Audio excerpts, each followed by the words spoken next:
ওই মুক্তিযোদ্ধা এবং মুক্তিযোদ্ধা পরিবার বা মুক্তিযোদ্ধার দিকেই যেন তাদের বেশি মানে একটা ক্ষোভ। আমার একটা কথা নিয়ে তারা কিছু কতদিন প্রতিবাদ করলো। কী কথা বলেছিলাম আমি? আমার কথাটাকে বিকৃত করা হয়েছিল। আমি বলেছিলাম মেধা মেধা মেধা, কোটা না মেধা।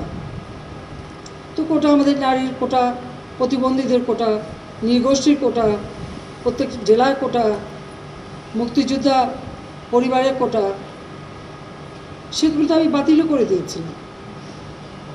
তারপরে কোটা না মেধা, মেধা না কোটা, তো কোটা মেধার মধ্যে একটা তফাতের কী আছে? এখানে মেধাই তো হয়। প্রথমে প্রিলিমিনারিতে তাদেরকে পরীক্ষা নেওয়া হয়, এরপর লিখিত পরীক্ষা হয়।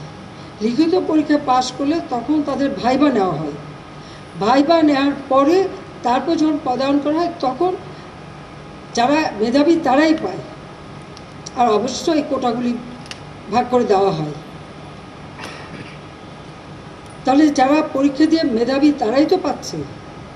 সেই সূত্রে আমি বলেছিলাম যে কি মেধাবী কি শুধু মানে মুক্তিযোদ্ধা পরিবারের সন্তান সন্ততিরা কি মেধাবী না? তাহলে মেধাবী কি শুধু ওই রাজাকারের ছেলে মেয়ে?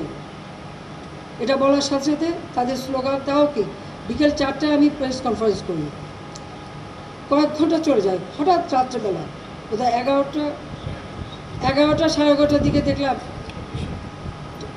অনেক ছেলে মেয়ে বের হয়ে আসছে, মেয়েরা হল থেকে বের হয়ে আসছে। তাদের স্লোগানটা কি?